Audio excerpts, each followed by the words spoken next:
Hello everyone, welcome to Cashcroft TV. My name is Kalen Ashcroft. Thank you very much for watching and or listening to this episode of Ages of Empires, where we will be going through all the major world empires throughout history. In this episode, we will be covering the British Empire as well as the Dutch Empire. So two very, very significant empires. This is one of those episodes that I have a bit of trepidation in creating, as it is. I have, for example, the British Empire is the largest empire of all time, so I have so many notes, and the Dutch Empire is equally or as unique as well. So this is, bear with me, I'll try to speak relatively fast, but feel free to slow things down or speed things up as you prefer. Also, this is episode 70, but these do not need to be watched in order. In fact, I even recommend picking and choosing those that you prefer. So thank you very much. I hope you enjoy. And as well, we will highlight a specific leader from each empire. So from British Empire, we will highlight Queen Victoria and have a brief biography of her life. And as well, of the Dutch Empire, we will have a biography of Maurice of Nassau, or Maurice of Orange of the Dutch Empire. And therefore, at the end, in the style of Plutarch's Parallel Lives, a book that very much inspired me to create these series, we will have a comparison between the two leaders to learn a bit more about them through their differences, and as well learn a bit more about their respective empires. So, to begin with the first empire, the British Empire. So the history of the British Empire is complex and multifaceted. And a multifaceted story marked by extraordinary expansion and eventual decline. So in all of our episodes, we'll try to endeavor to create a rise and fall structure, like the Rise and Fall of the Third Reich, a book by Shearer, or The Decline and Fall of the Roman Empire by Gibbon. It spanned several centuries and included the dominance of vast swaths of the globe. In fact, this is the largest empire that we will cover, and the largest empire of all time. Therefore, we will seek to find to look into the rise and fall of this important and very influential empire. So first, for some background information. So the British Empire comprised of the dominions, colonies, protectorates, mandates, and other territories ruled and administered by the United Kingdom and its predecessor states. It began with the overseas possessions and trading posts established by England in the late 16th and 17th centuries. At its height in the 19th and early 20th centuries, it was the largest empire in history and was the foremost global power as well during this time. By 1913, however, the British Empire held sway over 412 million people, 23% of the world population at the time, and in 1920 covered 35.5 million kilometers squared, or 13.7 million square miles, 24% of the Earth's total area. As a result, its constitutional, legal, linguistic, and cultural legacy is widespread. At the peak of its power, it was described as the empire on which the sun never sets, as the sun was always shining at least one part of its territories, as it spanned the whole circumference of the globe. So being a Canadian, for example, this empire has a direct impact on the country in which I live and had grown up in.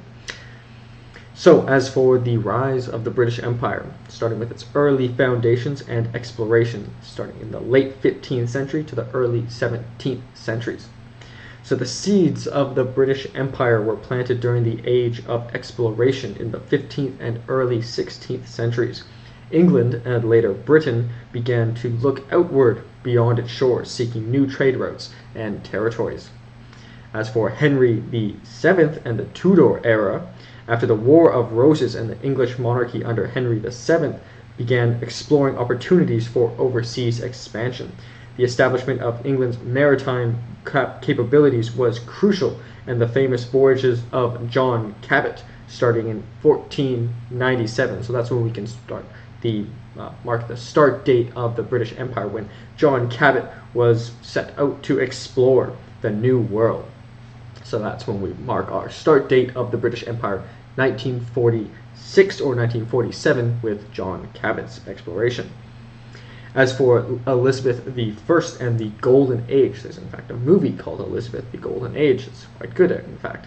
Queen Elizabeth I, who reigned from 1558 to 1603 CE, Common Era, some of our empires were certainly in the BCs, the before Common Eras, oversaw the start of, but this was not one of them, this is obviously the Common Era, oversaw the start of England's maritime imperialism. With the defeat of the Spanish Armada in 1588, England's naval prowess grew significantly.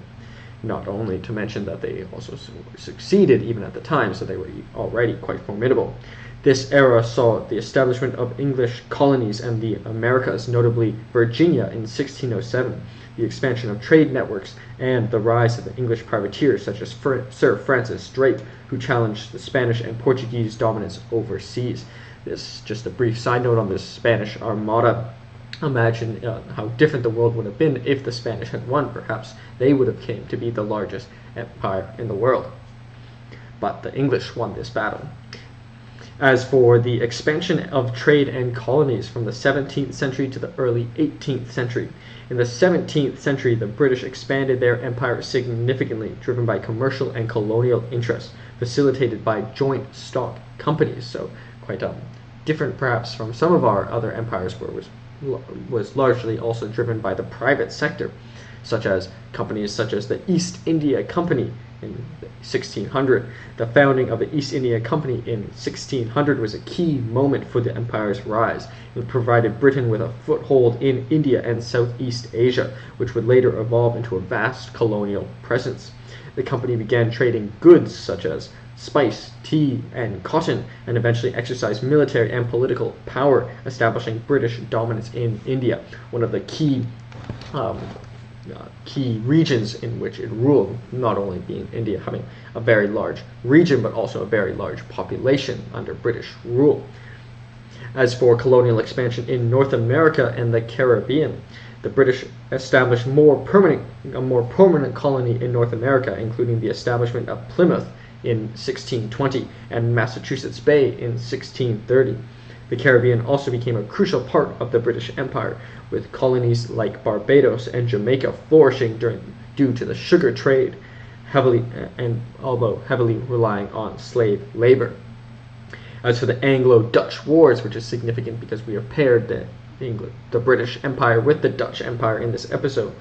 So as Britain sought to expand its influence globally, it came into conflict with the Dutch, or those from the Netherlands originally, who were also pursuing overseas trade and colonial expansion.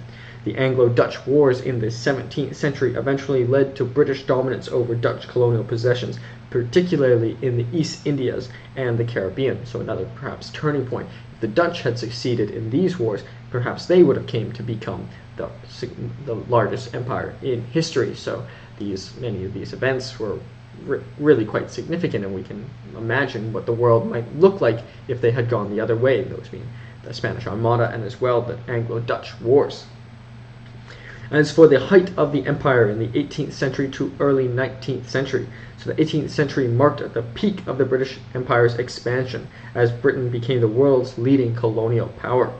As for the 7 Years' War from 1756 to 1763, often regarded as the First World War, but not World War I, the 7 Years' War saw Britain battle France, Spain, and other European powers for global dominance.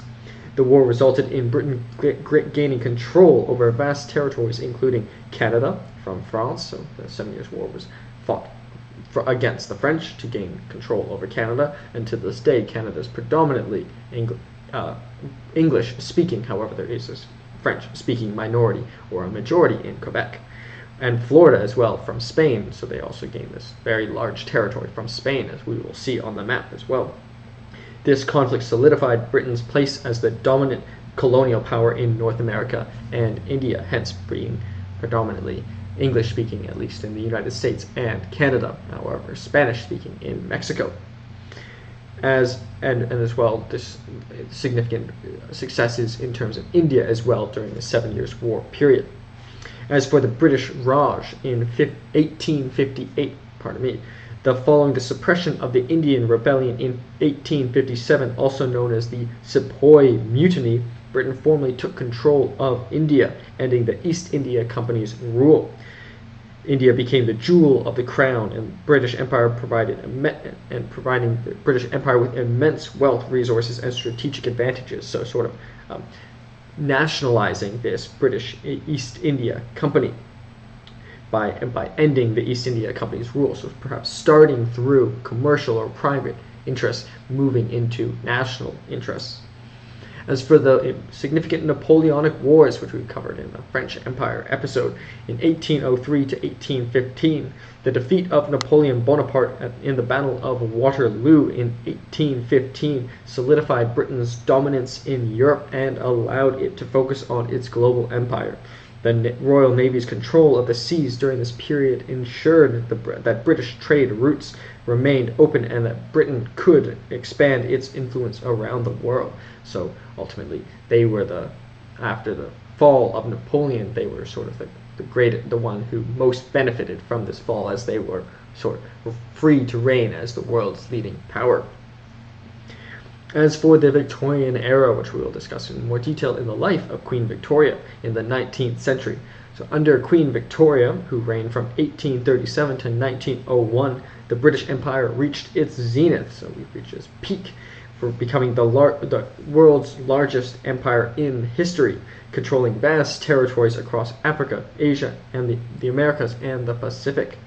As for the imperial expansion in Africa, known as the Scramble of Africa, Michael Doyle has a great book titled Empires on this topic. In the late 19th century saw Britain claim vast areas of the continent, including Egypt, South Africa, and territories in East and West Africa. Britain's control over the Suez Canal, which opened in 1869, cemented its strategic dominance in the region. The Suez Canal is still to this day a very important political and militaristic and economical region of the world. As for colonial India, the British Raj reached its height with the British control stretching across the Indian subcontinent, bringing immense wealth to Britain through trade, agriculture, and resources such as cotton, tea, and opium. If anyone has been fortunate to visit the United Kingdom today, they still have a very large Indian influence there, some delicious Indian food, and I've been to India as well, and I'd say next to India, Britain has some of the best Indian food. As for the Industrial Revolution, and that is in large part through the trade that was engaged in during this time and has remained a legacy in the United Kingdom to this day. As for the Industrial Revolution in Britain provided the technological advances necessary to maintain and expand the empire. Advances in steamships, railways, and communication, like the telegraph, allowed Britain to control and exploit its far-flung colonies more effectively. So a way perhaps I think of this is the empire was already the largest in history, but then there was these big, significant developments in technology which allowed them to maintain their place as they were the best position to capitalize on it and maintain their position as the world's largest and most powerful empire. But moving to the decline of the British Empire, we might ask why today empires might fall, and hopefully take away some lessons from this. So starting with economic strain and the First World War from 1914 to 1918. By the early 20th century, British began to face significant challenges. The First World War, which famously lasted from 1914 to 1918, was a turning point. The Great War, also known as World War II, placed enormous financial and human strain on Britain. The war effort drained resources and weakened the British economy and led to significant casualties. While Britain emerged victorious, its imperial holdings were increasingly difficult to manage. If you see my episode on Pure Huss, there's a term called the Pyrrhic victory, where it is a victory, but although the cost may outweigh the victory itself, or at least a very costly victory. So perhaps the First World War was a Pyrrhic victory for England or the British Empire. As for nationalism and resistance, the war also saw the rise of nationalist movements in many of its colonies, and subjects of the empire began to demand more legal rights and self-determination, not to mention the United States had already left or had separated into its own country. In India, leaders such as Mahatma Gandhi pushed for independence, while other parts of the empire, including Ireland and parts of Africa, also saw rising nationalist sentiment. As for the interwar period and World War II, 1918 to 1945, the interwar period, between the First World War and the Second World War of 1918 1918 to 1939 saw the empire face mounting pressure, and World War II, beginning in 1939 and ending in 1945, brought the final demise of the British Empire, despite once again emerging victorious. Furthermore, the Great Depression, the global economic downturns in the 1930s, weakened the British economy and made it more difficult to maintain its imperial holdings. So perhaps, like many of our colonial empires, expanded too thin at this during this time of the economic depression. As for the Second World War, further strained British resources, and the war's outcome fundamentally shifted the global power structure. The war exposed vulnerabilities of the British Empire, and Britain was forced to seek help from the United States, marking a shift in the balance of power. However, in the great book Rise and Fall of the Third Reich, written by an American, I seem to find that the turning point in the war was the Battle of Britain, where Adolf Hitler chose to bomb London rather than tactical sites. Nonetheless, the United States did come in at the end and ultimately lead much of the charge, but I think the turning point was already there, or perhaps during some of the battles in, such as Stalingrad as well. But could Britain have won the war without the United States is a speculation, but nonetheless, if the United States was still set to become the world's leading power, especially if they did not join, they would have been even more wealthy perhaps and powerful. As for the post-war era and decolonization from 1945 to the 1960s, in the aftermath of World War II, the British underwent a process of decolonization. India's independence, which was one of their most significant regions, in 1947. India's independence was a momentous event in the decline of the British Empire. The partition of India into two separate states, India and Pakistan, was a painful and bloody process, but marked the beginning of the British Empire's retreat from its colonies. As for the Suez Crisis in 1956, the year my father was born, in fact, the Suez Crisis was a defining moment in the post-war British history. Britain, along with France, Israel attempted to seize control of the Suez Canal after Egypt nationalized it. The failure of this intervention, coupled with the pressure of the United States and the Soviet Union, exposed Britain's diminished global influence, and also losing a key strategic region. As for winds of change, throughout the 1950s and 1960s, Britain granted independence to many of its former colonies, including those in Africa, the Caribbean, and Southeast Asia. Ghana, for example, in 1957, Nigeria in 1960, and Kenya in 1963 were among the first African nations to gain independence. The process of decolonization furthermore accelerated as Britain relinquished control over its empire. Perhaps it was a shift in mindset after the expansionist policies of the Nazi Empire. Maybe it was seen as less popular to continue to do, although not based on national socialism, but to engage in a global policy might have been less favorable even within the Parliament of London or the Parliament of the United Kingdom.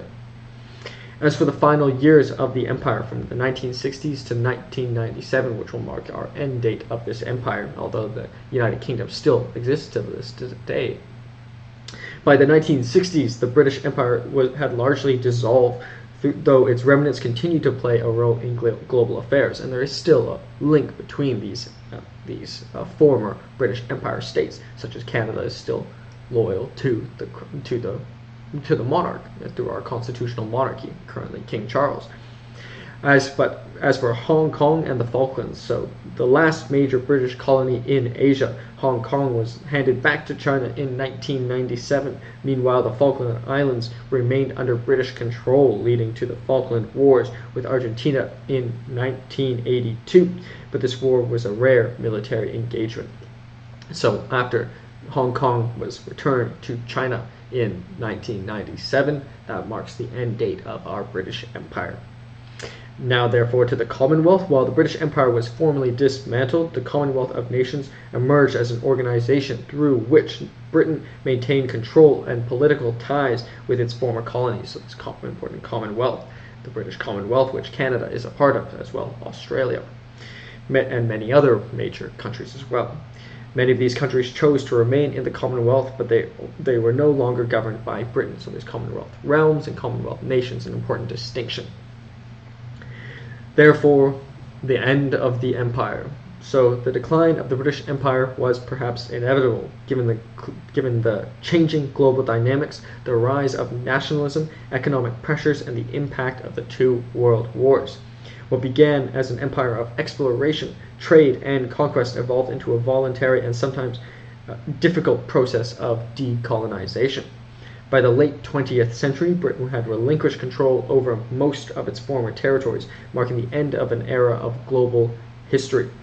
The British Empire left a lasting legacy in the form of language, culture, trade networks, and political institutions.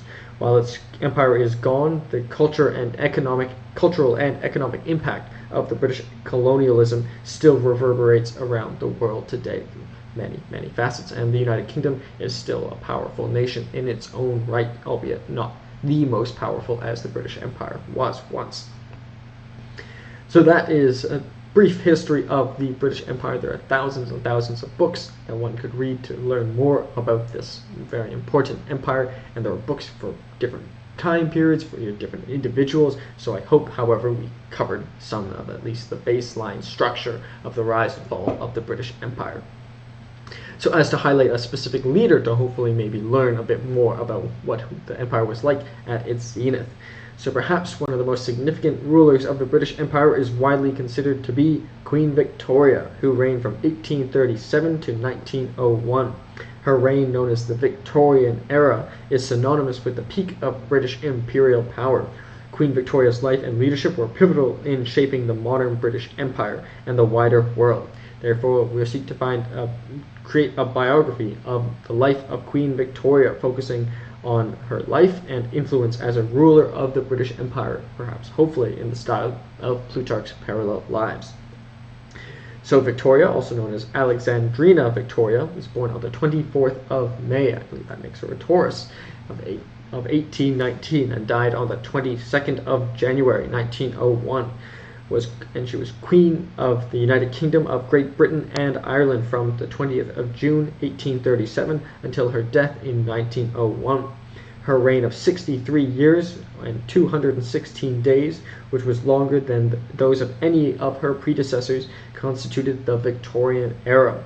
It was a period of industrial, political, scientific, military change within the United Kingdom and was marked by the expansion of the British Empire.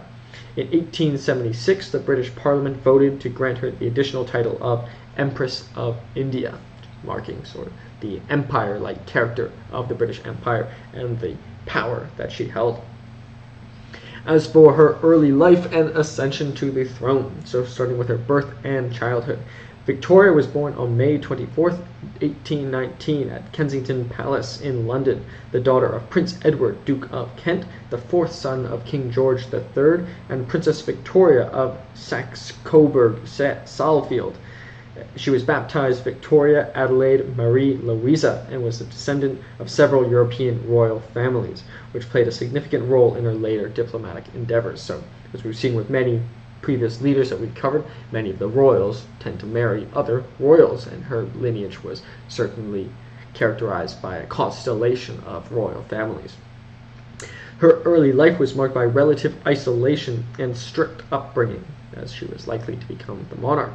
Her father died when she was just 8 months old, and she was raised under the watchful eyes of her mother, the Duchess of Kent, and her governess, Baroness Lezen. Her childhood was not one of carefree leisure. Instead, it was characterized by her mother's desire to secure her position as heir to the throne, leading to a sheltered existence and limited social interaction. So really, as we've seen, most of our leaders who are heirs to the throne, not all of the significant leaders have been heirs to the throne. Some have taken the throne by force or founded empires as well. However, Queen Victoria was coming to be the leader of the most powerful nation. But unlike perhaps others, she was particularly sheltered and limited in terms of social interactions. But nonetheless, her education and training would have been the most formidable that the empire could fashion, or they believed most formidable.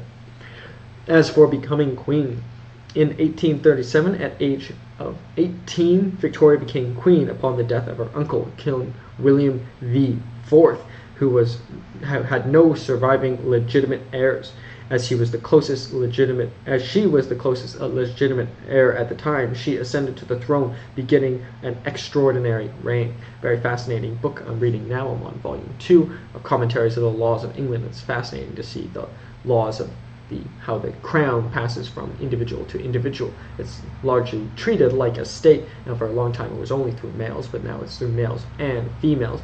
But whoever has the crown has essentially all the power. It doesn't matter if you're second, third, or fourth.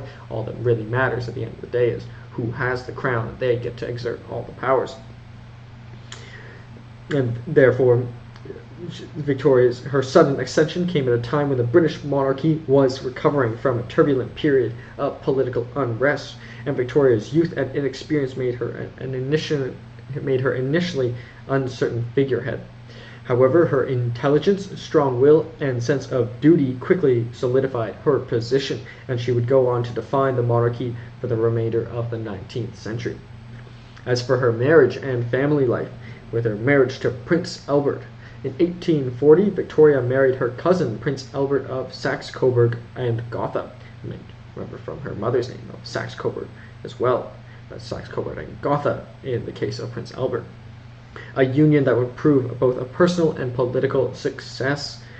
Prince Albert, a German prince with intellectual and reformist inclinations, became an essential partner for Victoria's life and reign. They had a deeply loving relationship, and his counsel and administrative input helped share Victoria's monarchy. Victoria and Albert had 9 children together, and their descendants married into various European royal families, earning Victoria the nickname the Grandmother of Europe. Their children helped strengthen diplomatic ties throughout the era, particularly through arranged marriages with royal families of Germany, Russia, and Spain. As for the famed Victorian Era and the British Empire's peak, the Victorian values and social reforms. So Victoria's reign coincided with the rise of the Industrial Revolution in Britain, which brought significant economic and technological changes. Her government often led by influential prime ministers such as Sir Robert Peel, William Gladstone, and Benjamin Disraeli, very, very famous prime ministers in British history, presided over a period of immense growth in industry, science, culture, and the arts. I've learned a lot about these prime ministers through the perspective of Conrad Black in his book Rise to Greatness, History of Canada, and just their influence on Canada alone was significant, but it was also parallelly significant across the British Empire. As for Victoria and Prince Albert were supporters of social reform, though they often maintained traditional views about gender and social hierarchy. Under their leadership, Britain saw the establishment of public health reforms, education initiatives, and the emphasis on moral and social responsibility, which came to define the era. The era also saw the rise of the middle class, spurred by industrial expansion and the growing interest in Victorian morality, which championed respectability, duty, and family values. Further on imperial expansion, the Victorian period saw the British Empire grow to its largest extent, encompassing vast territories across Africa, Asia, the Pacific, and the Americas. By the time of Victoria's death in 1901, Britain controlled vast swaths of the globe, including parts of India, Australia, Canada, Africa, and the Caribbean. The empire was often described as the empire on which the sun never sets, due to its vast territorial holdings in every part of the world. Furthermore, Queen Victoria was deeply associated with the British Empire, and during her reign the monarchy became a symbol of imperial pride. While Victoria herself did not directly manage the empire's colonial policy, her symbolic role as Empress of India, a title which she adopted in 1876, helped unite the British people with a sense of imperial identity.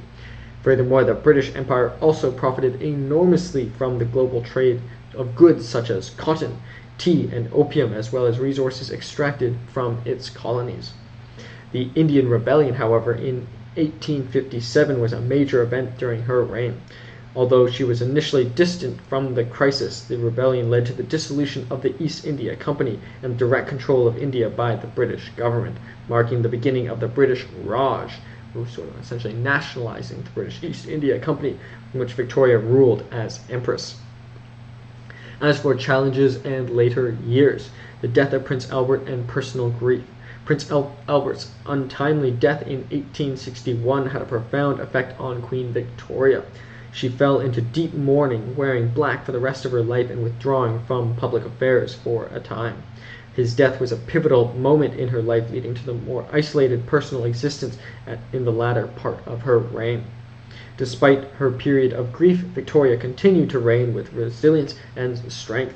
She was supported by her advisors, but her personal involvement in imperial and national matters diminished after this death. She remained a figurehead, although her symbolic importance was never diminished. As for the role of the monarchy in changing times, as the 19th century drew to a close, the British Empire began to experience the first signs of strain. Social movements, increasing demands for self-government from colonies, and the rise of unique independent states began to challenge Britain's position and the rise of imperial powers as well, such as Germany and the United States, began to challenge Britain's position as the dominant world power. However, during Victoria's reign, these challenges were still manageable, and her leadership was key to maintaining Europe's stability. So it still maintained the most powerful empire during her time, but the rise of the United States and Germany was sort of on the precipice. Victoria also became increasingly more involved in the evolution of the British monarchy's relationship with the people. She began to make more public appearances and became the first monarch to travel extensively across the British Empire, symbolizing the unity of the British peoples around the world. As for her death and legacy, so Queen Victoria died on January 22nd, 1901, after a long period of declining health. She had reigned for an astonishing 63 years and 216 days, the longest of any British monarch at the time. Her death marked the end of the Victorian Era and the beginning of the Edwardian period under the rule of her eldest son, King Edward VII. Victoria's legacy is deeply intertwined with the height of the British imperial power. She embodied the British Empire's virtues and colonial enterprise, and her name is synonymous with the period of its greatest expansion, the Victorian Era. You still see Victorian architecture all across the realm, or the former empire, pardon me. Her reign was marked by political stability, economic prosperity, cultural achievement, and the unification of Britain's diverse imperial territories under the banner of the British Crown. As for the legacy of the British Empire following her period, Victoria's legacy as ruler of the British Empire is multifaceted. She is remembered for her strength, dedication, and the way she became the symbol of British imperialism. While the empire that she helped oversee would eventually dissolve in the mid-20th century, the cultural, economic, and political impact of the British Empire during her reign continues to shape much of the modern world. Victoria's descendants also play a significant role in European history, as many of the members of the royal family the British royal family in Europe are her direct descendants. The royal families across Europe are her descendants. Her family, though politically neutral, is in most conflicts served as a unifying force in European diplomacy. So a question perhaps we can speculate is, if Victoria had continued to reign throughout the 20th century, would the British Empire have maintained as powerful as it did, or was it a natural, inevitable force that it would decline? There's the Tolstoyan argument, and then there's also the on heroes, hero worship, and the heroic in history argument, in that, is it individuals who drive history, or are there sort of underlying inevitable forces? Therefore, Queen Victoria, and so one can speculate to what extent, if she had maintained her power throughout the 20th century, if Britain could have maintained as the leading empire throughout history. I speculate it's a combination of both the Tolstoyan and the heroic arguments, but nonetheless, I think the British Empire was sort of set to decolonize during that period, regardless of whether Queen Victoria had miraculously somehow lived another 100 years. Therefore, Queen Victoria stands as one of the most important monarchs in British history. Under her rule, the British Empire reached its zenith, and her leadership helped steer Britain through an era of unprecedented growth, cultural transformation, and imperial expansion. Though the British Empire would eventually fade, Queen Victoria's reign remains one of the defining periods of world history. So that is Queen Victoria and the British Empire. As for the content of the slide, title we have is Queen Victoria and the British Empire. Also, the British Empire, also known as dominions, colonies, protectorates, mandates, and other territories ruled or administered by the United Kingdom and its predecessor states. It was also known as the empire on which the sun never sets, as it encompassed the full circumference of the globe. A significant leader, well, at least not the entirety of the circumference, but a significant proportion of the circumference to always see sunlight. Significant leader we highlighted was Queen Victoria. The empire was the British Empire. The period was from 1496 to 1997 CE. I was born in 1996, so the British Empire still existed technically when I was born, before Hong Kong would be returned to China.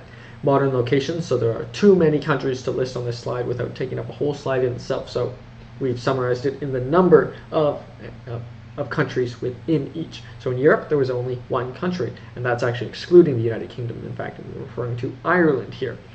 Africa, there were 17 countries. The Americas, there were 17 countries. Asia, there were 13 countries. Oceania, 8 countries. And the Pacific, 3 countries were, in whole or in part, ruled by the British Empire.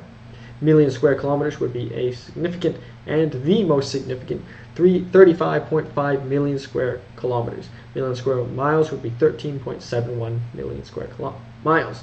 Percent of the world would be 26.35%, over a quarter of the entire world, excluding Antarctica. Pardon me. Capital was London, which remains the capital of the United Kingdom till this day. Government was a monarchy, however they had a significant parliamentary structure underlying it. As for common languages, there was English and countless others throughout the many, many regions they ruled in or over. As for religion, was predominantly Protestant, but there were many others as well within the significant regions they ruled. Population was estimated to be up to 400 million in 1920, larger than the United Kingdom today, and perhaps even larger than the United States today.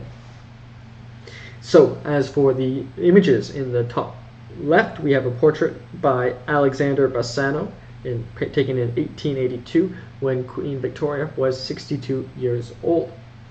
As to the right of that, we have the flag of Great Britain, which was used from 1707 to 1801. To the right of that, we have the flag of the United Kingdom, which was used from 1801 and remains the flag of the United Kingdom today. Below that and to the right, we have a replica of Matthew, a famous boat used by John Cabot, which was John Cabot's ship used for his second voyage of the New World in 1497, which marks the it was used during his second voyage, but John Cabot's voyages in 1497 marked the start of the colonial aspirations and the start of our British Empire. To the right and above that, we have an illustration of the African slaves working in the 17th century colonial Virginia in British America. So, although the British Empire ultimately did abolish slavery, it was used for some of its growth, particularly in the Americas and the Africas as well, and the Caribbean as well. Below that, we have a Fort St. George in Madras, India, founded in 1639, showing one of their key territories, India being both large, populous, and resource-rich. And in the top right, we have a map of the British Empire. Too many countries to list, but we can see significant ones such as Canada, India, Australia, the 17 countries in Africa. Some of them are today some of the most wealthy, such as our largest, Nigeria and South Africa, are very significant countries, and Kenya are very significant, and Egypt, Sudan is one of the poorest, but still significant on the global stage, or at least receives a lot of media attention. Nonetheless, many regions, significant regions. New Zealand as well. If we zoom in here, we can see Iraq to some extent. Asia, the Suez Canal was also very important as well, as we discussed. So that is Queen Victoria and the British Empire, the largest empire throughout history. Whether it was the most significant is up to dispute, because an empire earlier in history, although maybe were smaller, may have had a larger influence just by the butterfly effect. But nonetheless, we will discuss Queen Victoria and the British Empire more in comparison after covering the next empire and leader. So the Dutch Empire. The Dutch Empire, known for its maritime prowess, significant commercial ventures, and global colonial reach, rose to prominence in the 17th century and declined over the following centuries due to various internal and external factors. This empire, while smaller than some of its European counterparts, had an outsized impact on global trade, culture, and geopolitics. Therefore, we will seek to find a history of its rise and fall and hopefully learn to extrapolate into why an empire might succeed or fail today.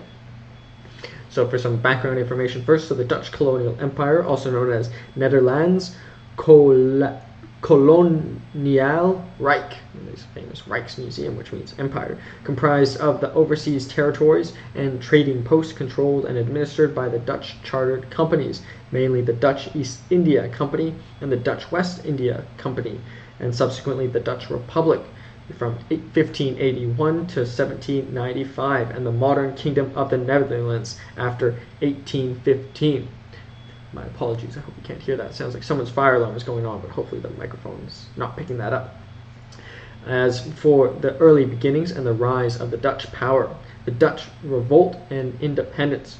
So the roots of the Dutch Empire trace back to the Dutch Revolt from 1568 to 1648, also known as the 80 Years' War, very significant stretch of time, when the Dutch provinces broke away from Spanish rule. The Spanish crown under King Philip II sought to enforce Catholicism throughout its territories, leading to widespread discontent and in the largely Protestant Netherlands. As we shall see, there's significant Calvinism, so like the English who were Protestant, and as well significant parts of Germany after the Protestant Reformations, the Netherlands too was a Protestant state largely. This revolt resulted in the independence of the northern provinces and the formation of the Dutch Republic, officially the Republic of the Seven United Netherlands, in 1581. Netherlands means lowlands, so it's multiple countries, multiple provinces, such as Holland being maybe the largest and most significant, or at least the most politically powerful at the time. The Republic, though a confederation of independent provinces, grew economically powerful through a combination of military success, the expansion of trade, and a robust financial system. You could think of it as a federal system or a confederation of provinces like the United States and some of the leagues we've covered in ancient Greece and Rome, where we have significant discussions. In the Federalist Papers, there's a fascinating discussion by Alexander Hamilton whether the United States should be a federation or a confederation, federation being more consolidated, and just a fascinating topic. So we can, in a whole another discussion, we can see to what extent are the provinces of the Netherlands during the Dutch Empire as united compared to other federated states, or also compare it with leagues as well. And I would say it's quite consolidated. As for the Republic, but not as consolidated as single states. The Republic, though a confederation of independent provinces, grew economically powerful through a combination of military success, the expansion of trade, and robust financial system. As for the golden age of the Dutch Empire, with the 17th century expansion.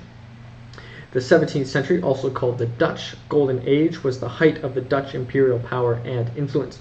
The Dutch became a dominant maritime force, and the empire expanded rapidly through trade and colonization. The main pillars of the Dutch Empire during this time were the Dutch East India Company, also known as the VOC, the Dutch West India Company, the WIC. So for some background information about the Dutch East India Company, or the VOC, it was founded in 1602, and the VOC was the world's first multinational corporation and granted a monopoly on trade between the Netherlands and Asia. The company established trade routes throughout East Indies, which is such as modern-day Indonesia, India, and China. It also set up trading posts in Africa, Japan, and along the coast of India. The VOC's monopoly of the spices, trade, and silk, and other valuable goods made the Dutch incredibly wealthy. So, like we saw with the British Empire, start of its colonial enterprises was actually driven by these corporations. and perhaps the Dutch East India Company was one of the first to do so successfully and to gain such monopolies as well. As for the Dutch West India Company, or the WIC, was established in 1621, and the WIC focused on the Americas, Africa, and the Caribbean. The company took control of the Dutch slave trade, providing the labor force necessary for plantation economies in the Caribbean and South America. So they too were using slave labor. The Dutch also established colonies in what is now Suriname, parts of Brazil, and the Caribbean islands such as Curaçao and Aruba. Suriname, at least when I was in the Netherlands, has a significant influence in Suriname even till this day. I know a lot of Surinamese people who are working in the Netherlands and vice versa as well. As for trade and naval power, the Dutch were masters of the maritime trade in the 17th century, dominating the global shipping routes, particularly in the East Indies. They continued the spice trade, and their merchant fleet was the largest in the world at the time. Amsterdam became the financial capital of Europe, home of the first modern stock exchange, and the city was the hub for international commerce, attracting merchants from all over the globe. The Dutch Navy, under the leadership of admirals like Michel de Ruyter, helped secure Dutch dominance over the seas, defeating rivals such as England and Spain in a series of naval battles. At its height, the Dutch Empire controlled vast portions of the world's trade and had a remarkable influence on global affairs. As for colonial ventures and colonial flourishing, starting with its colonial territories, the Dutch Empire expanded over several continents during its peak, with notable colonies in Asia, such as the Dutch had significant holdings in modern-day Indonesia, where they controlled spice production and trade routes, making the region one of the most profitable regions in Europe. Even to this day, the Netherlands has a significant influence from Indonesia. My family were fortunate to go to Indonesia. I was not able to go, but I studied it to some extent. Very culturally and linguistically diverse region with many different languages, for example. But till this day, the Netherlands retains a significant influence by Indonesian, where you can see, for example, many Indonesian restaurants, whereas in Canada, which is a very multicultural country, I don't see very many Indonesian restaurants, just noting a different historical trajectory of nations. As for Africa, the Dutch established in the West India Company controlled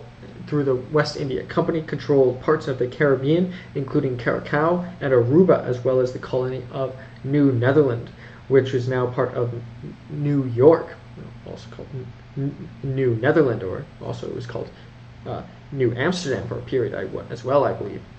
They also briefly controlled parts of Brazil during the 17th century. Australia and Oceania. The Dutch made an early exploratory voyages in the Australian continent as well, and parts of the Pacific Ocean, although they did not establish large colonies there. As for the cultural golden age, the Dutch golden age witnessed a flourishing of cultural and intellectual life. This produced artists such as Rembrandt, Vermeer, and Frans Hals. One of my favorite paintings is The Night's Watch by Rembrandt, and I really enjoy his paintings because they really depict people as they were for the time. So it's like looking through time when you look at a Rembrandt painting. There's one thing that always stuck to me, that when those have those big white things, it's because they smelt so bad they had to put perfume on it. Also, Vermeer is great, and Frans Hals are great artists as well from the Netherlands during this cultural golden age.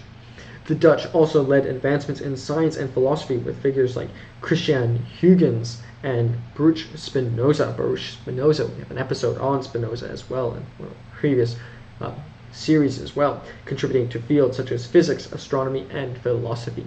I'd be grateful if you check out that series as well. However, came the decline of the Dutch Empire with the wars of the 17th century. While the Dutch Empire was thriving in the early 17th century, the latter part of the century was marked by a series of wars which strained the resources. We might see parallels with the world wars affecting the British Empire. One of the most significant challenges came from England and France, which sought to undermine the Dutch dominance in trade and colonization. The Anglo-Dutch Wars from 1652 to 1674, as discussed when discussing the British Empire, a series of naval conflicts between the Dutch and the English weakened the Dutch Navy, and the British eventually emerged as the dominant maritime power. So perhaps if they had maybe more centralized government, or maybe had invested more in navy, maybe they might have succeeded over the British. But even if they did that, they would still have to contend with the Spanish as well, for example.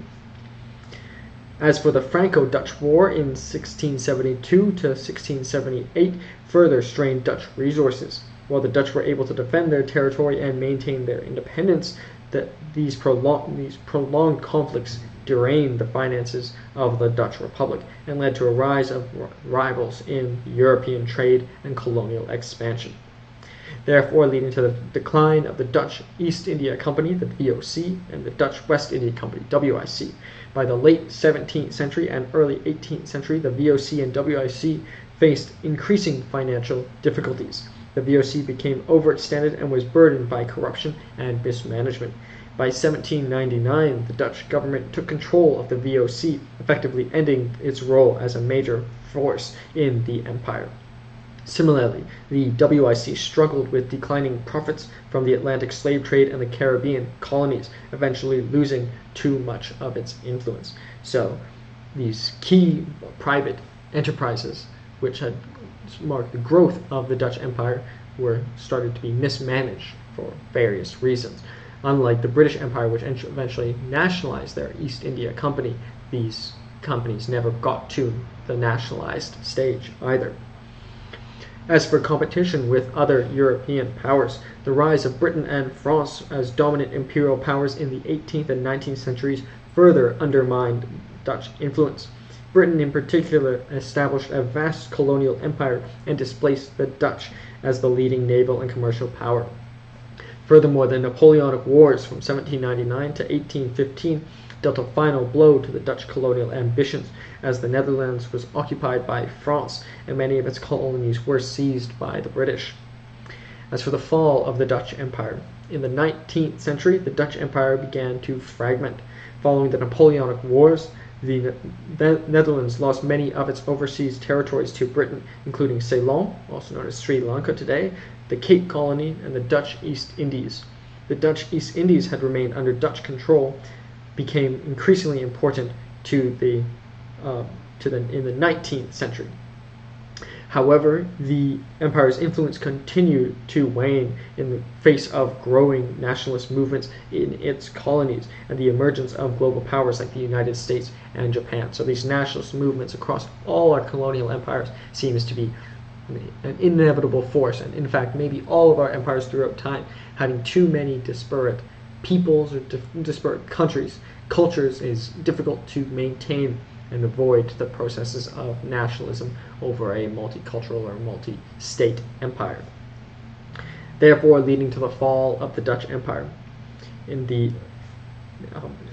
to these nationalist causes. And the Dutch West Indies, or modern-day Caribbean territories like Aruba and Curaçao, also saw diminishing importance and decolonization efforts, culminating in full independence and autonomy in the 20th century. As for the legacy of the Dutch Empire, so while the Dutch Empire no longer exists as a political entity, its legacy can still be seen today. The Netherlands had a lasting influence on global trade, finance, and culture. Dutch influence is particularly evident in the former colonies, where the Dutch language, architecture, and legal systems still persist. In particular, the Dutch East Indies, modern-day Indonesia, was one of the most important parts of the empire and continues to shape the geopolitical landscape of Southeast Asia. The Dutch influence on the Americas can also be seen in places like New York, where Dutch colonial heritage remains a part of the city's identity. The movie Gangs in New York, Leonardo DiCaprio's character is Amsterdam. The Dutch Empire's historical trajectory, from its rise during the Dutch Golden Age to its decline in the 18th and 19th centuries, reflects the broader patterns of European imperialism, competition, and eventual decolonization. Despite its fall, the Dutch played a pivotal role in the shaping of global trade, exploration, and cultural exchange during the period of dominance. So very, very fascinating case study, I think, in colonial empires and how different actions and different underlying structures or different regions through which they hold can have very different outcomes, for example, relative to the British Empire. So as to highlight a specific leader, we'll highlight Maurice of Nassau, or Maurice of Orange. So one of the most iconic rulers of the Dutch Empire was Maurice of Nassau, also known as Moritz van Nassau in Dutch. He was a pivotal figure in the Dutch Golden Age and played a central role in the Dutch struggle for independence against Spain, the rise of Dutch naval power, and the development of military strategy and innovation. Maurice is often credited with laying the foundation for the success of the Dutch Republic, both militarily and politically. So as for his early life, starting with his birth and family background, Maurice was born on November 13, 1567, I believe makes him a Scorpio, in Dillenburg, a small town in the Holy Roman Empire, which is in modern-day Germany. He was the son of William the Silent, Prince of Orange, the leader of the Dutch revolt against Spain, and his second wife,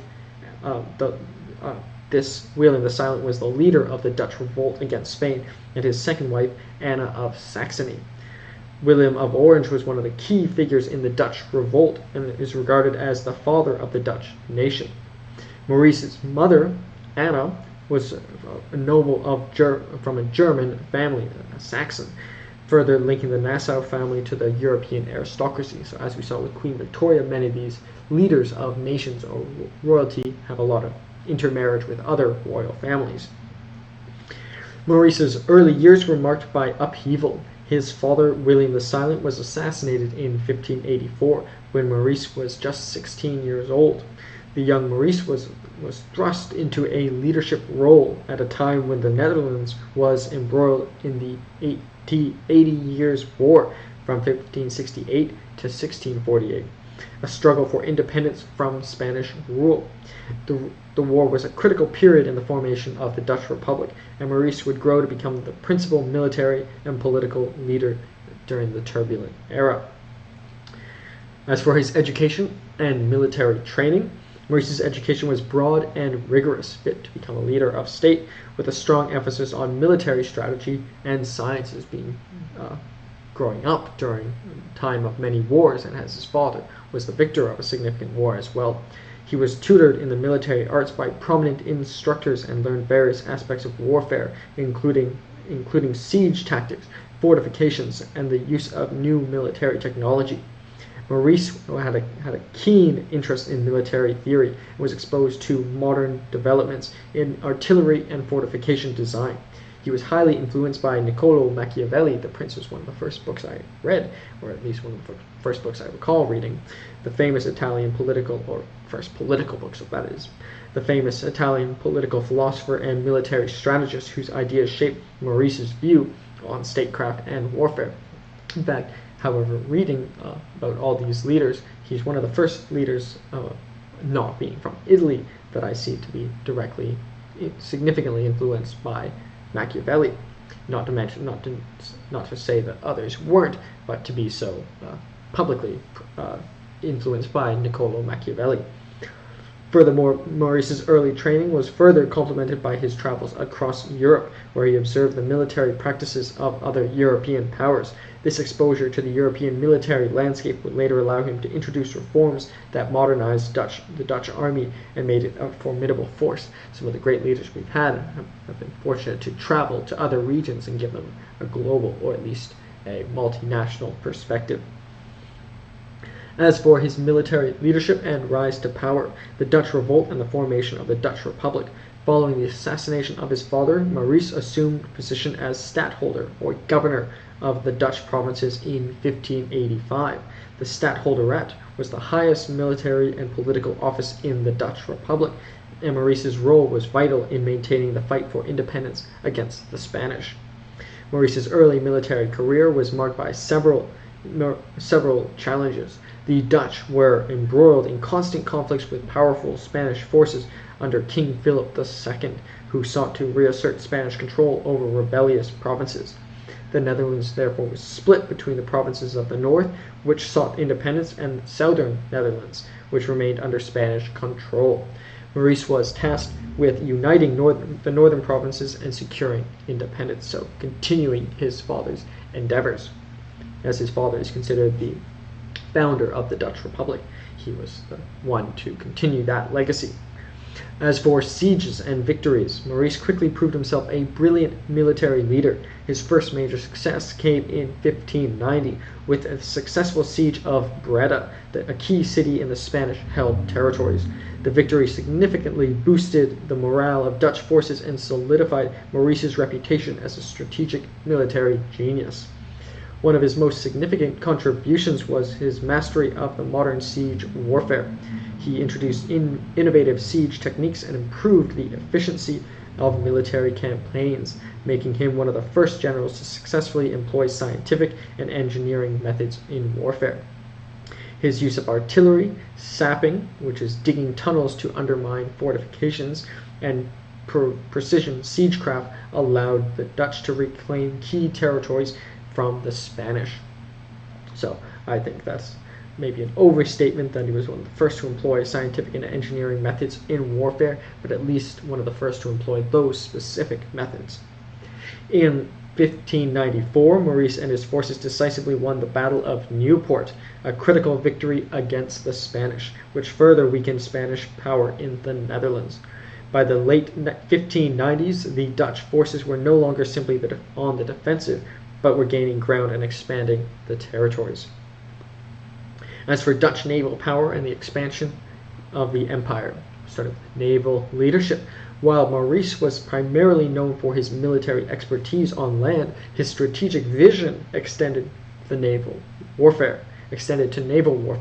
Under his leadership, the Dutch navy grew in strength, allowing the Netherlands to challenge Spain and Portugal for control over important sea routes. So not only fighting the Spanish on land and being successful, but also contesting with them over through the navy. And perhaps maybe it was because they were contested on land that he thought it was suitable to also contest them over the water as well.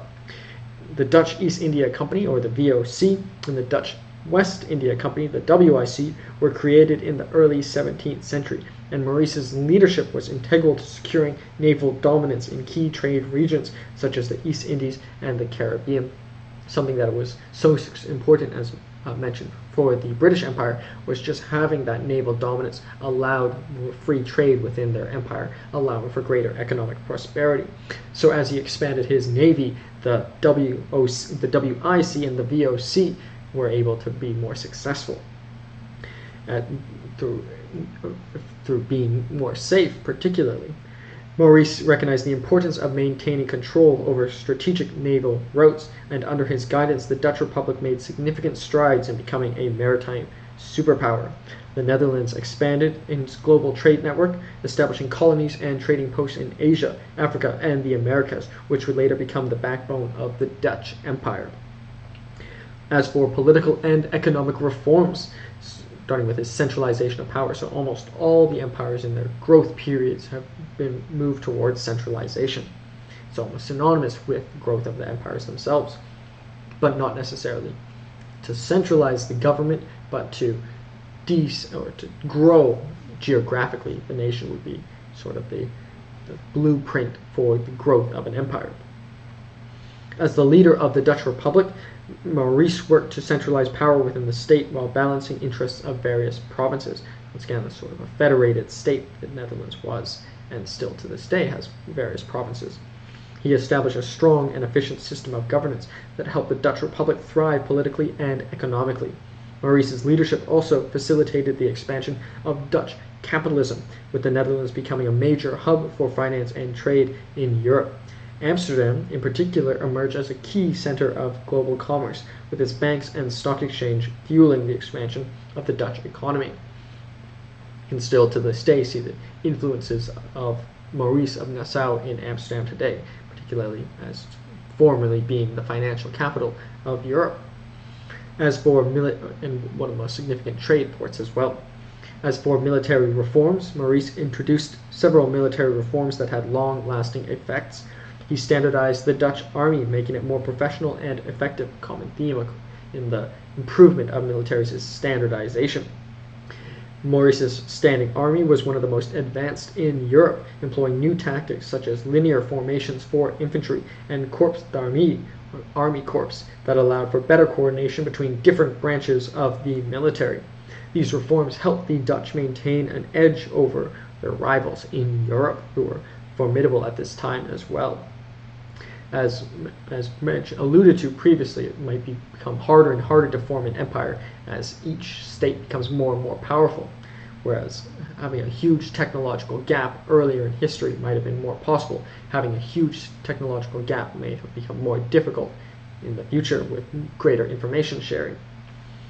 As for decline and legacy, with his death and succession, Maurice of Nassau died on April 23rd, 1625 at the age of 57, possibly from the complications of pneumonia, so rather young compared to some of our other leaders, more likely in the more recent history.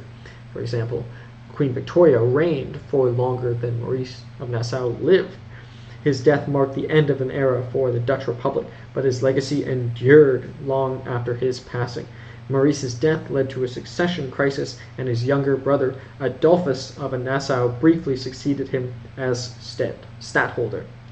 However, it was William II, Maurice's son, who succeeded him, but his reign was short-lived, and the stadtholder eventually diminished in power. But till this day, the Netherlands still carries a monarch from the House of Orange. As for legacy in Dutch history and the Dutch Empire, Maurice's military genius and contributions to the Dutch Republic cannot be overstated. Under his leadership, the Dutch secured the independence from Spain, establishing a powerful, expansive empire, and laid the foundations for the success of the Dutch Golden Age. His military innovations set the standard for European warfare, and his influence on naval powers and trade established the Netherlands as a global superpower for much of the 17th century. Maurice of Nassau is remembered not only for his military victories, but also for his role in shaping the Dutch Republic into a stable and prosperous state, for example, centralization of the separate provinces. His leadership laid the groundwork for the Dutch Empire, which would continue to influence the world trade, culture, and politics for centuries to come. Maurice's legacy endures as a symbol of Dutch national pride and military excellence, and his strategic vision shaped the Dutch Republic into one of the most important powers in Europe during the early modern period. So very fascinating life of Maurice of Nassau, very significant military leader, as we can see, as we'll see in his image. So more militaristic than some of our leaders, but many of our leaders also have been quite militaristic as well. So nonetheless, that was Maurice of Nassau and the Dutch Empire. So as for the content of the slide, so title once again, Maurice of Nassau and the Dutch Empire. It was the overseas territories and trading posts controlled and administered by Dutch chartered companies, and subsequently by the Dutch Republic and by the modern Kingdom of Netherlands. It was also known as Nederlands Kolonial Rijk, which is Netherlands Colonial Empire. And Rijk is the famous Rijksmuseum till this day. Significant leader we highlighted was Maurice of Nassau, or Maurice of Orange. Empire was the Dutch Colonial Empire, period from 1602 to 1975, Common Era, CE. Modern locations, these are countries in which they ruled wholly or in part, include the Netherlands, Indonesia, South Africa, United States, Suriname, Brazil, Malaysia, Taiwan, Sri Lanka, Vanuatu, Angola, Namibia, Ghana, St. Barthélemy, New Zealand, Australia, Aruba, Curacao, and Bermuda. Million square kilometers would be 2.1, million square miles would be 0.81, and percent of the world would be 1.56, excluding Antarctica at its peak. Our average empire size would be 1.14, so quite significantly larger, almost double our average empire size, but still far smaller than our largest, the British Empire, at 35.5, but still very, very significant, and a significant region very far separated by oceans and seas, and the multicultural and multi-ethnic are also difficult to rule, and also further in history as well might also be difficult as well. But they did have a technological leg up on many of the regions through which they ruled over.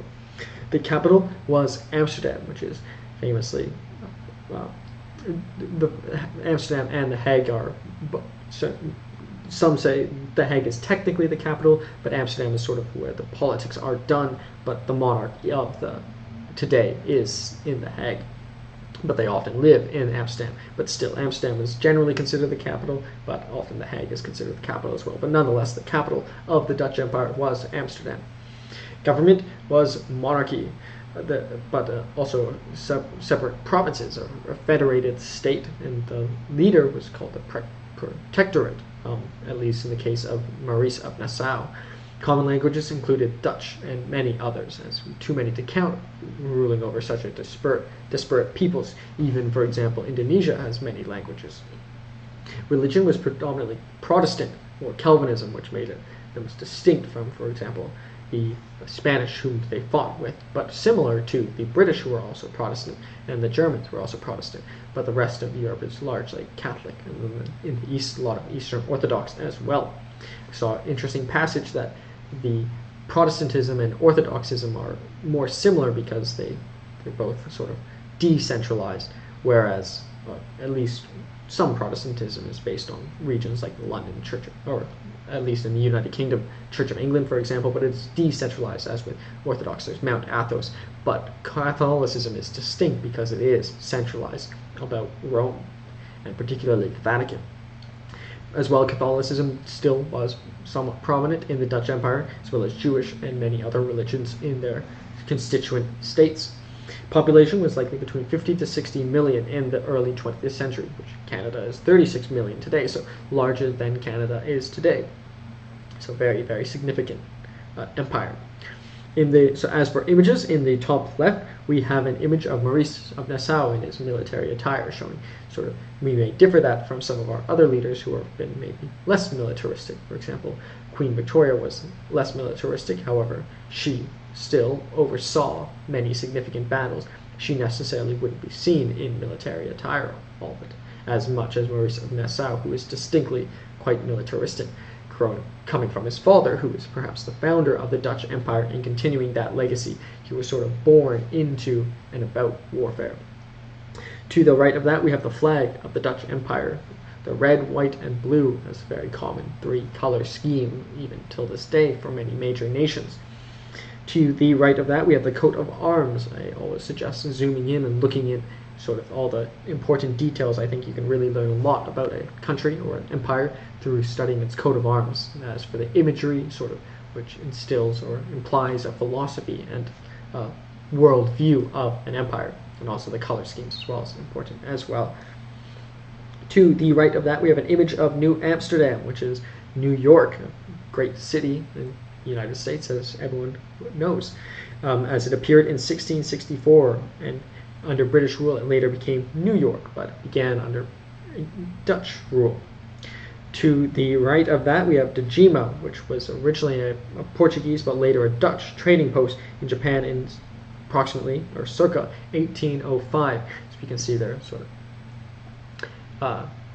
I guess having a little bit of a party. It seems like this man might be abusing this woman a little bit. Here it looks like they're talking about business, maybe showing the colonial powers to sort of come into another place and sort of rule over them. Is very colonial, but also a testament to the power of the Dutch Empire, similar to many of our other colonial empires. As mentioned, the Dutch Empire was also engaged in slavery, or the slave trade, to some extent for some time.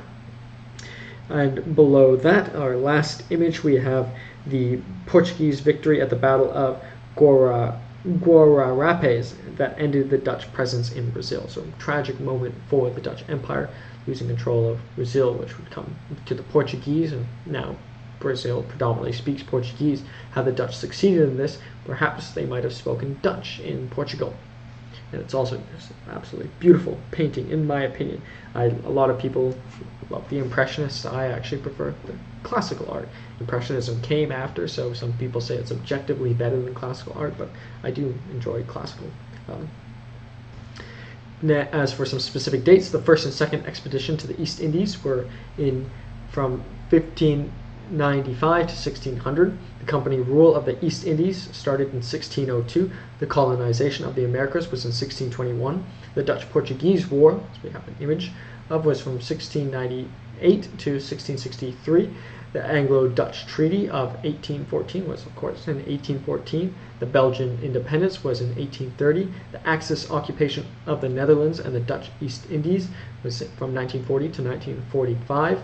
And the Indonesian independence was in 1949. The Dutch New Guinea was from 1949 to 1962. The Kingdom Charter was signed or ratified in 1954, and Suriname gained its independence in 1975, marking the end of the Dutch Empire.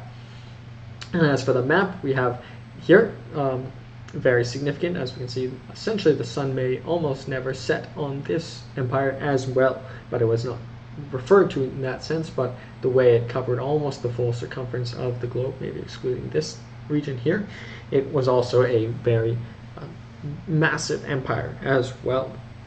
So as we have the light green is territories administered by or originating from territories administered by the Dutch East India Company, whereas the dark green are territories administered by or originating from territories administrated by the West India Company. So dark green is West India, including Africa, and the light green is East India, but including the southern tip of Africa as well. So important detail of the two major trading companies that never got fully nationalized in the way the British West India Company was. So, but maybe that would have happened if Dutch Empire had maintained its naval dominance. Maybe it would have nationalized their trading companies the same way the British did with the Raj.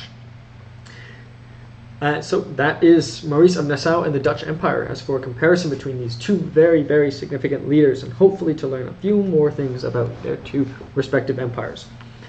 So, Queen Victoria of the British Empire and Maurice of Nassau of the Dutch Empire were both influential figures in the history of their respective empires, but they had different roles, leadership styles, and impacts on their nations and the world. Therefore, we seek to find a comparison of their lives, leaderships, and legacies. So their role and leadership. So Queen Victoria lived from 1819 to 1901. Queen Victoria was the monarch of the British Empire from 1837 until her death in 1901, a period known as the Victorian Era. Her reign, often referred to as the Victorian Age, spanned over 6 decades, and she was the figurehead of the British Empire at its peak. With her role was largely ceremonial in nature, she wielded significant political influence, particularly in her relationship with prime ministers, and her reign coincided with the expansion of the British Empire to its greatest territorial extent, often called the British Empire on which the sun never sets.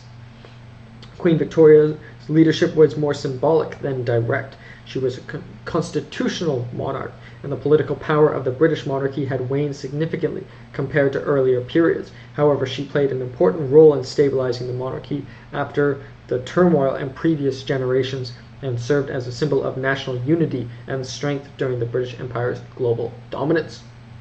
As for Maurice of Nassau, who lived from 1567 to 1625, so many, many years before Queen Victoria, or many years, maybe not many, but many years before Queen Victoria, Maurice of Nassau was a military leader and statesman who led the Dutch Republic during the 80 Years' War from 1568 to 1648, being born just before the start of the 80 Years' War and living to its end,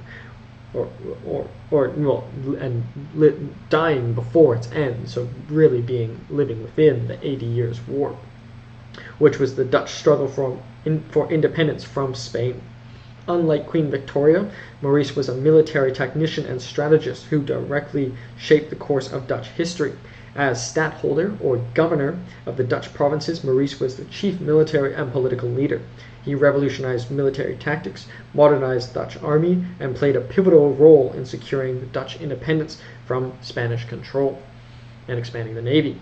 Maurice was known for his tactical brilliance, especially in siege warfare and the development of modern military methods. He was a practical leader who personally directed military campaigns, and his influence extended far beyond the battlefield.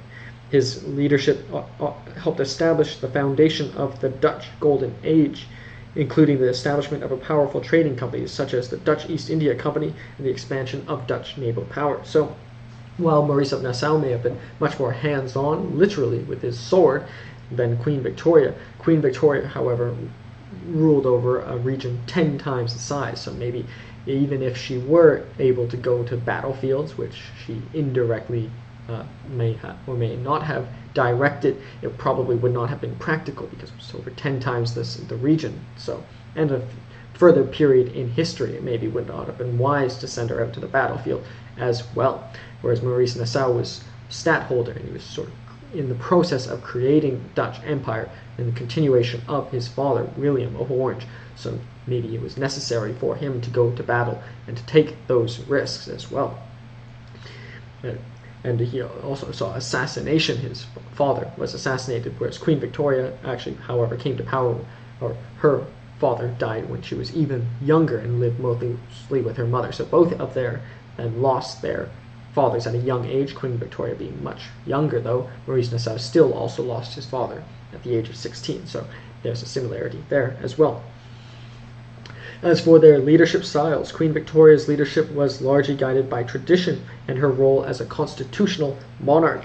Her influence laid the way she navigated the complex political landscape of the 19th century Britain, using diplomacy and personal relationships with political leaders. She was known for her moral influence, serving as the role model for British society and the imperial world, with an emphasis on modesty, duty, and piety. Her personal views on politics and empire shaped her support for British expansion and colonial policy, but much of the actual governance was carried out by the prime ministers. However, she had essential control over the prime ministers, though. While she was deeply invested in the British Empire and its expansion, Queen Victoria's role was largely ceremonial in comparison to Maurice of Nassau, and she was more focused on preserving the image of stability and of monarchy while maintaining the empire's global reach. As for Maurice of Nassau, Maurice, on the other hand, was a more hands-on leader who took direct command of military campaigns and made concrete contributions to the development of the Dutch state. His leadership style was marked by the innovation and military genius, especially with his focus on discipline, military strategy, and logistics. Maurice reformed the Dutch army, introducing new methods of warfare, including the use of linear infantry formations and the effective use of artillery in sieges. He was a deeply pragmatic leader who prioritized military and economic success for the Dutch, often putting aside personal considerations for the greater good of the state. Maurice's leadership was also focused on military prowess and statecraft, as opposed to being a figurehead like Queen Victoria. His ability to successfully lead the Dutch resistance against Spain directly contributed to the Dutch Republic's independence and the rise of the Dutch Empire. So while Queen Victoria was more of a role model, Maurice of Nassau was more of a sort of, directly moving things around, but maybe being a role model for a much larger region, maybe a more significant influence than that of Maurice of Nassau. But once again, there's such a difference in the size of these empires. Maybe Maurice of Nassau wouldn't have been able to rule over the British Empire, and maybe Queen Victoria would not have been able to establish the Dutch Empire. So very different times they lived, but they both succeeded given their different circumstances. As for their impact on their empires, under Queen Victoria, the British Empire reached its zenith. The empire expanded its territories across Africa, Asia, the Americas, and the Pacific, becoming the largest empire in history. Queen Victoria's reign saw the growth of the British Raj in India, the establishment of protectorates, so nationalizing the East India Company, and the establishment of protectorates in Africa, and the expansion of British influence in various parts of the world. Victoria's role in the expansion was largely symbolic. Her government including her prime ministers, carried out the actual political and military actions for a large part, but she was in charge of the overall direction of this massive region. Her reign was also marked by industrialization, which allowed Britain to maintain imperial power. The Victorian era was an age of technological innovation, including the development of the steam engine, railways, the expansion of the telegraph, which helped the British Empire function more efficiently.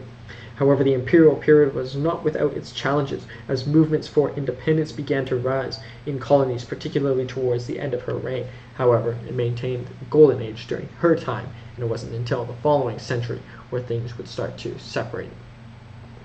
As for Maurice of Nassau, Maurice's impact on the Dutch Empire was more immediate and military in nature. He played a central role in ensuring the independence of the Dutch Republic from Spain, which had major repercussions for the future of Europe. The Dutch, if it weren't for him, maybe the Netherlands would have remained a part of Spain. The Dutch Empire, while not as vast as the British, became a dominant maritime power in the 17th century, with the Dutch naval fleets controlling important trade routes and establishing colonies around the world, including the East Indies and the Americas. Maurice's military success also contributed to the establishment of the Dutch East India Company and the Dutch West India Company, two of the most important trading corporations during the time. At his time, these companies helped the Dutch build the global trade network that rivaled the British and the Netherlands and became the leading financial and economic power during his time. His reforms in the army also helped maintain Dutch dominance during the period in which European powers were vying for control of world trade. So these trade corporations were created during the time of Nassau, whereas under Queen Victoria, in the case of the Raj, they were nationalized, so shift in approach to these private corporations. One in nationalizing them and one in creating them. As for legacy, but Queen Victoria, must be noted, nationalized the East India Trading Company due to the geopolitical context within India at the time. As for their legacy, Queen Victoria's legacy is largely tied with a vast expansion of the British Empire and the role in the monarchy in British life. Her reign is seen as a time of both social and technological change, as well as of imperial pride. Her lasting influence is reflected in her status as a symbol of British stability, as well as cultural, social, and political reforms that occurred during her reign, particularly the Victorian morality and the emphasis on duty, service, and the role of women in society. As for Maurice Nassau, Maurice's legacy lies in military reforms and the establishment of the Dutch Republic as a significant European power. He is remembered for his contributions of the Dutch Golden Age, especially in the military innovation, siege tactics, and naval power. Maurice's leadership helped secure Dutch independence from Spain and set the stage for the country's future economic dominance through global trade. His military legacy lived on in the way his reforms shaped European warfare for centuries and the establishment of the Dutch Empire as well. So therefore, while Queen Victoria and Maurice of Nassau were central figures in the history of their respective empires, their leadership styles, impacts, and roles were quite different. Queen Victoria, as a constitutional monarch, symbolized the imperial power of Britain and presided over an empire that was the largest in history. Maurice of Nassau was a military leader and played a crucial role in the creation and defense of the Dutch Republic, and contributed to the Dutch Golden Age by reshaping warfare and military strategy. Queen Victoria's influence was more symbolic and ceremonial, while Maurice's influence was more practical, shaping the destiny of the Dutch Republic and its imperial ambitions. Both left lasting legacies and have lasting impacts on the world history. So, while Queen Victoria's legacy maybe was less direct, given the larger region she ruled over, it may absolutely be greater than that of Maurice of Nassau, although Maurice of Nassau's maybe was more direct over a smaller region. Also might be noted that although Maurice of Nassau was quite direct, there were still separated provinces that he ruled over, so still somewhat autonomous, whereas the British Empire did not have specific provinces. They had different countries, of course, but within the United Kingdom there are different countries, for example. There aren't separate provinces in the way there are in the Netherlands too. So they're very, very important details. I think the great case study is, could Maurice Nassau have ruled during Queen Victoria's time, and could Queen Victoria have ruled over Maurice of Nassau's state? I would say they would be less successful if they were to change positions, but both were successful in their own positions. So that is Queen Victoria and the British Empire, and Maurice of Nassau of the Dutch Empire. Thank you very much for your support. My name is Kaylin Ashcroft. This is Cashcroft TV. This is an episode of Ages of Empires, episode 70, the actual third from last in this series. So thank you very much for your support, and I'd be very grateful if you continue to provide it. Thank you so much.